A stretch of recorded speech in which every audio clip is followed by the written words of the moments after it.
नमस्कार दर्शक बंधु, आज यही वीडियो रे आमे जानिबा ओडिशा शिक्षा मंत्री पर्सनल लाइफ, पॉलिटिकल लाइफ एवं एजुकेशन क्वालिफिकेशन विषय रे। सांग माने आम ओडिशा रे दुई प्रकार एजुकेशन मिनिस्टर वर्तमान समय रे अछंती।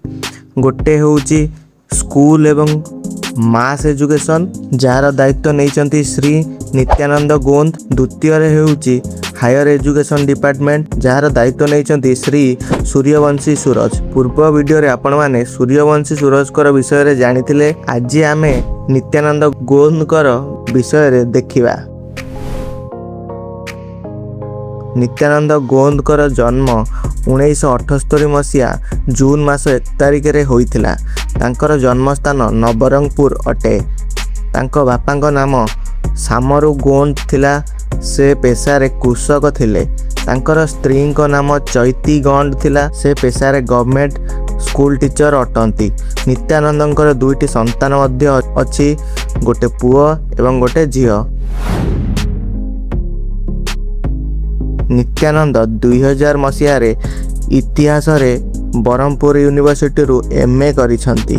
एहा परे से जयपुर लॉ कॉलेज रु 2003 मसीह रे एलएलबी डिग्री हासिल करिथिले। राजनीति रे पसिया पूर्व से एडवोकेट हिसाब रे मध्य कार्य करुथिले। नित्यानंद गोंद आम ओडिशार नबरंगपुर जिलार जड़े आदिवासी नेता। से जड़े आईनजीवी भावे निज क्यारियर आरंभ करथिले एवं परे राजनीति रे प्रवेश करथिले।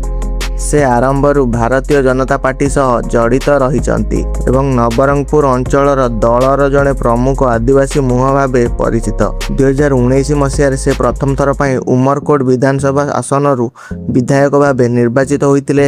एही विजय तांको राजनैतिक जीवनर एक बड़ सफलता थिला। 2024 मसीह से पुणी थे उमरकोट विधानसभा आसनरू विजयी होइथिले एवं बीजेपी ओडिशा रे सरकार गठन करिया परे तांको राज्य मंत्रिमंडल रे स्थान मिलिथिला। 12 जून 2024 रे से मंत्री भावे शपथ नेइथिले। वर्तमान समय रे से ओडिशा सरकार रे स्कूल एवं गणशिक्षा मंत्री एथि सहित SC ST development, minorities and backward classes welfare विभाग रे दायित्व रे अछंती। जणे आईनजीवी रु विधायक एवं विधायक रु ओडिशार कैबिनेट मंत्री पर्यंत नित्यानंद गोंद कर सफलतार कहानी आपनकु किपरि लागिला कमेंट सेक्शन ने निश्चित जणांतु।